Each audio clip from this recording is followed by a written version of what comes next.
مالک کو اس کی سانسوں پر بھی حق حاصل تھا اور اس کے جسم پر بھی۔ اس کے بعد ہبل ان کے لیے سب سے بڑا خدا ہو گیا۔ اس زمانے میں شہر، ملک اور بر اعظم آج کے معنی میں نہیں تھے۔ عنوان: ہمیں کیسے پتہ چلا؟ انسانی تاریخ ہمیشہ سے سیکھنے کا سب سے بڑا ذریعہ رہی ہے۔ پہلے تاریخ لوگوں کی یادداشت کے ذریعے سے آنے والے دور تک پہنچتی رہی اور نسل در نسل آگے چلتی رہی۔ اللہ کریم نے انسان کو قلم کے ذریعے لکھنا اور محفوظ کرنا سکھایا۔ کہیں انسان نے درختوں کی چھال پر لکھا تو کہیں پتھر کو اس مقصد کے لیے تراشا، کہیں کپڑے پر لکھا جانے لگا تو کہیں کھال پر۔ ہر دور میں انسان نے لکھنے اور محفوظ کرنے کا کوئی نہ کوئی طریقہ ڈھونڈ نکالا۔ جب کاغذ ایجاد ہوا تو اس کام کی رفتار بہت بڑھ گئی۔ اسی لکھنے اور محفوظ رہنے کی وجہ سے انسان نے ترقی کی۔ عام لوگوں کو بادشاہوں، بہادروں اور غیر معمولی لوگوں کی زندگی میں بہت دلچسپی رہی ہے۔ اللہ کے نبی آدم علیہ السلام سے لے کر محمد رسول اللہ تک اس دنیا میں مختلف وقتوں میں نبی اور رسول آتے رہے اور لوگوں کی زندگیوں میں انقلاب لاتے رہے۔ ان لوگوں کی تعلیمات تو ہدایت کا ذریعہ تھی ہی، ان کی اپنی زندگیاں بھی انسان کی رہنمائی کے لیے بہت اہمیت رکھتی ہیں۔ ان کی زندگیوں کے متعلق ذکر آسمانی کتابوں اور صحیفوں میں بھی ملتا ہے۔ قرآن مجید اس سلسلے میں ہماری سب سے زیادہ رہنمائی کرتا ہے۔ قرآن مجید ہمارے لیے سب سے بڑا ذریعہ ہے جو ہمیں رسول اللہ کی زندگی کے متعلق معلومات فراہم کرتا ہے۔ اس کے بعد رسول اللہ کی زندگی کے بارے میں آپ کے ساتھیوں نے بتایا اور ہم تک یہ معلومات پہنچائیں۔ اس زمانے کی تاریخ کے بارے میں ہمیں بہت کچھ حدیثوں کی کتابوں سے ملتا ہے۔ اس دور کے بہت سے مخطوطے یعنی مینیوسکرپٹ بھی ملتے ہیں۔ رسول اللہ کی زندگی کی بہت سی باتیں کسی نہ کسی طرح لکھی ہوئی محفوظ ہیں۔ اس کے علاوہ رسول اللہ کی زندگی، جسے آج ہم سیرت رسول کہتے ہیں، رسول اللہ کے دور کے بہت ہی قریب کتابوں کی شکل میں محفوظ ملتی ہے۔ ابن اسحاق اس سلسلے میں بہت اہمیت رکھتے ہیں۔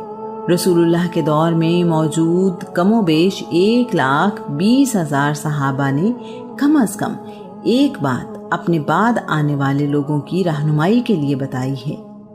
کسی فرد واحد کے بارے میں اتنی معلومات اسی زمانے میں رہنے والوں کی زبانی اس طرح کہیں محفوظ نہیں ملتی۔ رسول اللہ کے بعد بھی ایسی تفصیل کسی اور شخصیت کے بارے میں ہمیں نہیں ملتی۔ عرب میں شاعری کی اہمیت سے ہم اچھی طرح واقف ہیں۔ عرب شاعری کے بارے میں کہتے ہیں، شاعری عرب لوگوں کی تہذیب کا محافظ خانہ ہے۔ اس دور کی شاعری بھی اس سلسلے میں ایک اہم ذریعہ ہے۔ بدقسمتی سے رسول اللہ کے دور میں ارد گرد کے ملکوں میں کیا ہوتا رہا، ایسا تاریخ میں محفوظ نہیں ہے۔ اس دور میں بادشاہوں کے درباروں میں تاریخ دان ہوا کرتے تھے۔ اس کے باوجود اس صدی کے متعلق محفوظ چیزیں نہیں ملتی۔ ابتدا میں لکھی گئی سیرت کی کتابوں میں رسول اللہ کے جنگی اور تبلیغی مہمات کو موضوع بنایا گیا۔ بعد ازاں رسول اللہ کی زندگی کے ہر پہلو پر لکھا گیا۔ سیرت رسول پر مکمل کتاب ہمیں ابن ہشام نے دی۔ ابن ہشام نے ابن اسحاق کے کام کو 2 حصوں میں ترتیب دیا۔ یہ کتاب آج بھی موجود ہے۔ ابن سعد نے ایک بہت بڑی کتاب طبقات سعد کی صورت میں ترتیب دی۔ اس میں صرف رسول اللہ کی زندگی کے بارے میں ہی نہیں بلکہ آپ کے ساتھیوں کے بارے میں بھی ہمیں معلومات ملتی ہیں۔ ابن کلبی اور البلاذری نے بھی اس کام میں اپنا حصہ ڈالا۔ رسول اللہ کی سیرت کے بارے میں ہر زبان اور ہر دور میں ہی لکھا گیا۔ ہمیں رسول اللہ کے بارے میں سب کچھ قرآن مجید، حدیث، تاریخ اور سیرت کی کتابوں سے پتہ چلا۔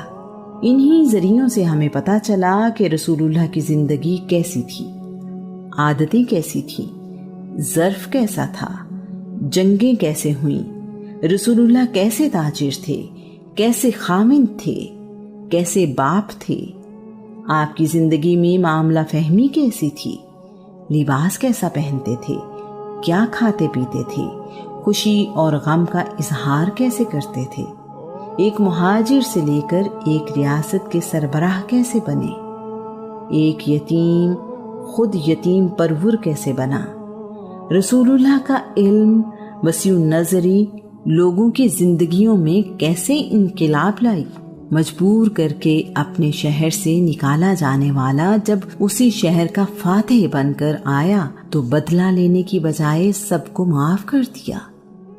یہ سب ہمیں قرآن مجید، حدیث اور ابتدائی کتابوں سے پتہ چلا۔ عرب میں شاعری کی اہمیت سے ہم اچھی طرح واقف ہیں۔ عرب شاعری کے بارے میں کہتے ہیں، شاعری عرب لوگوں کی تہذیب کا محافظ خانہ ہے۔